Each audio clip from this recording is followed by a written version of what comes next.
there with you. But to bring that to happen in your life, you need to know the condition that you need to play out, which means as a believer, you need to receive the Lord Jesus Christ, you need to be baptized, and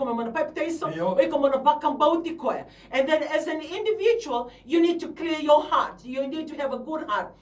Maybe now you haven't forgiven some people around you, or some of the hurt of a past experience you've gone through. It always lingers, it's always there. And don't like it comes popping back, because it's always there. You haven't really found closure or totally forgive, which you need to do. And at the end of the day, you ask yourself, what do I want? Do I want my list for God to answer, or do I want to hold on to this past grievance or this bitterness and resentment that has been with me for years? Look, na no resentment, na unforgiveness, na bitterness, you need to make a decision today. Which one you want? You want to hold on to all these feelings and allow it to be obstacle to your goodness, or you want to let go and you want to grab God's goodness to your life today? The choice is yours, and we want to table that back to you. Na vevere, na levo, na pakai tambera, na kena totolo talaga, kena berbera, na ola meada me kina biko. E bakatau tiko biko niko, no matakan singa niko. Iko ranyo ngani buli, raise your hand if you're a school a student. I'm talking to you. This is not just for the adults, not for the couples, not for the family. No, it's for you as well. Whatever that you desire in life, whatever that you want to become in life, you may be thinking, okay, me, I'm still too young to be thinking that way. No, never. The age is never the limit. So you start writing now, because it may change a few years up the way. It may change. A different is the list you write when you're 10 years old, or your list will be different when you reach 16. Your list will be different when you reach 21. But you need to write something. Well, you need to know where you're going and be purposeful. Because everything, when you stay obedient, okay,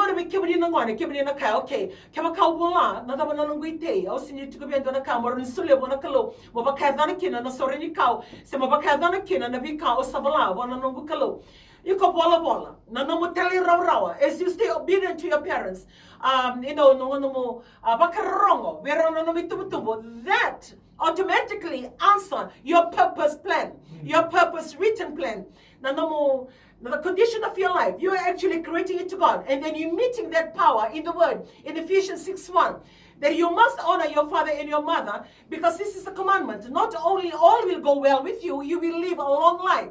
So all will go well. What does it mean when you say all? All. It means all. In every level of your life, it means all. So children, if you're listening to me today, all means all. It can be your gadget, it can be the desire of your heart, it can be your friends, it can be your students, your studies, it can be your further studies you're going to, it can be sports, it can be any other, extracurriculum that you ever wanted to do but not there. It can be even studies overseas. I mean, who said that cannot happen? You write it down, dream big, because as you dream and as you write it out, when you stay obedient and you watch the attitude of your heart, when your parents call you or when your mom call you, no grumping, and no talking back, and no disobedient, or just, stamping on your foot and indirectly trying to tell them, okay, too many times you ask me to do certain things, I don't want to do this, or you're giving chores or duties at home, like you just don't want to do it, you don't want to commit to it. All those things that you're doing, that bring about your list. Look, I'm sharing something that I did. I grew up in a family, like what I said, I can agree with Api Salome Kava, all the way from Nandi, a lawyer by profession. He shared in the standard program that he was so blessed with the fact that obedience was just his DNA. And, just by listening to that, I believe, maybe 1 in a million or 2 in a million children all over the world has this kind of thing. Like you automatically stay obedient. E baka sindo na kai kore dani mo disobey your parents.